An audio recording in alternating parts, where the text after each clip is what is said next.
Everything started when I was 16 years old. Exactly 3 months after my birthday, scientists detected a disease which day by day spread more and more around the world.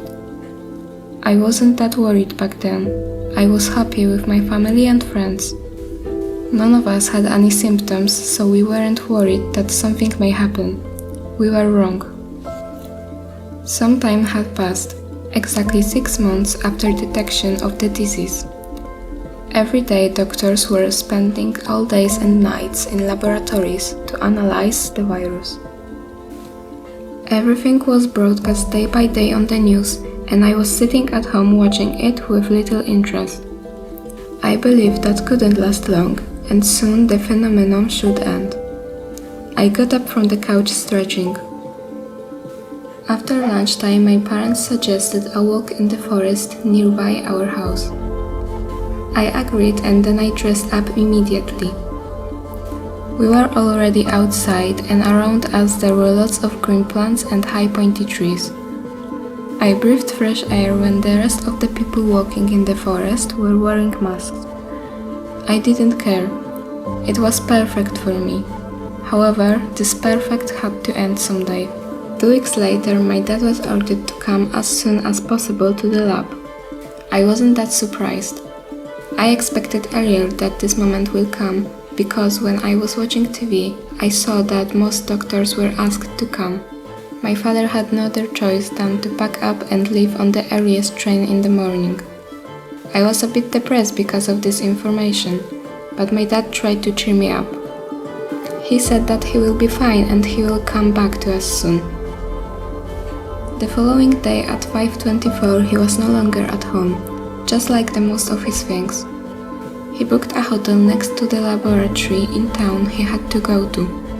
On the bedroom floor there were lying a few shirts and other clothes. 4 hours later, when the whole family got up, we could notice the silence which was created by his disappearance. I came out from my room and I went to the kitchen. My mom was standing with a kettle in her hand and brewing tea, and my younger brother Leon was sitting at the table with a toast with jam in his hand. There was sadness on their faces because of missing family member, especially on Mom's. It was the first time when I really started to worry about what is happening right now. The next few days looked normal. I was hanging out with my friends during the break from school, and I was spending time in different places. Months passed. My 17th birthday was soon, which I was looking forward to. My father told me that he will try to come back or at least be here a few days before my birthday. I was happy that I will see my dad again after such a long time. There were 2 weeks left until my birthday, and that was the day when I could meet my father. I was so excited from the early morning. The whole family was waiting for his coming. When it was 3 o'clock on our old-fashioned clock in the living room, a silhouette of a man appeared in the doorway. He was heavily emaciated. He didn't look like my dad, who was a well-built man. When he entered the flat, it was possible to see him better. His face was pale and scrawny, just as if he was seriously ill. Finally, the man decided to speak up. "Hello, kids," he said with a smile on his face, and he coughed a little. "Are you feeling okay, Dad?" I asked immediately after he coughed. "Everything is okay. You don't have to be worried. It's just a cough."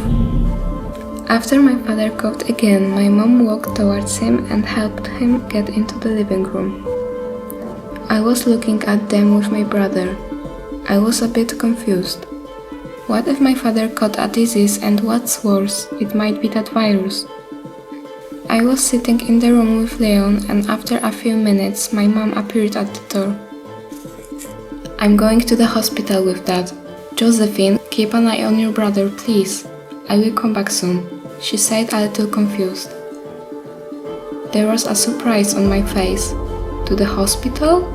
It really must be so bad with Dad that Mom decided to go with him to the emergency room. I agreed, and I went with my brother to his room. Some hours have passed and my parents weren't home yet. Leon was sleeping in his bed and I was watching TV. After a few minutes, I heard my phone ring. Unknown number. I have never answered these numbers, but that one time I made an exception because of the current situation. Yes? I put the phone to my ear and I was waiting for the answer. Josephine, right? Your mother told me to call you because she forgot her phone from the house. She started talking with a calm but confident voice. Yes, it's me. What happened? Unfortunately, I have to tell you that your father has been infected with the virus while working in the laboratory. We're almost sure, because he has all the symptoms. As we know, a vaccine or an effective therapy hasn't been made yet, but we have different medicines which maybe could help. We will try to cure your father. I hope you understand me. The woman gave very long information which hit me like a bullet. My father got infected in the laboratory. Everybody knew how it ends.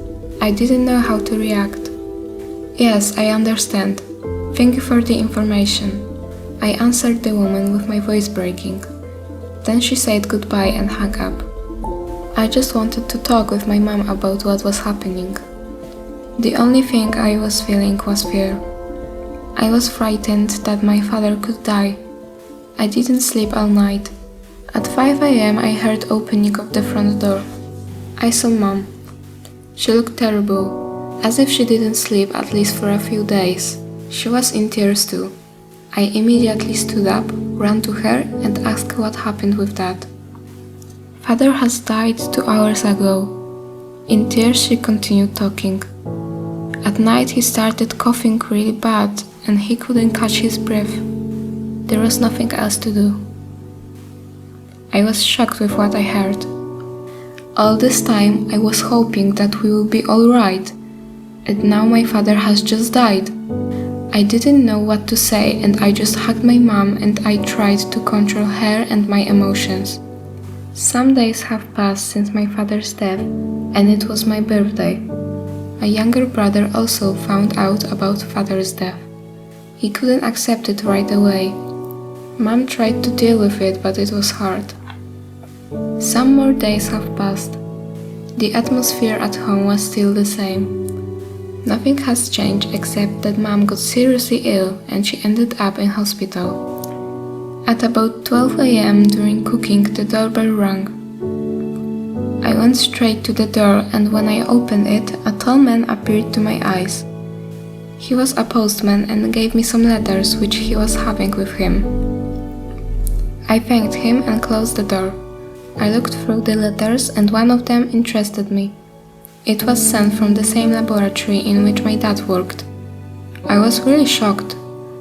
I sat at the table opening the letter and started reading it slowly. I was shocked, but the end of the letter caught the most of my attention. Thank you for sacrifice of one of the members of your family in the laboratory. Thanks to him, the vaccine, which is helping millions of people right now, was created. Vaccine? What are they talking about? I thought that turning on the news is a great idea. After turning on the TV, I rubbed my eyes again. My father's photos were everywhere. They talked about him as if he was a hero. So my father's research in the laboratory was not in vain? I'm impressed, but I don't understand one thing. Why did he prefer to save the world? Why did he choose strangers and not family? He knew well what may happen to him. After a few seconds, the phone started ringing. Yes?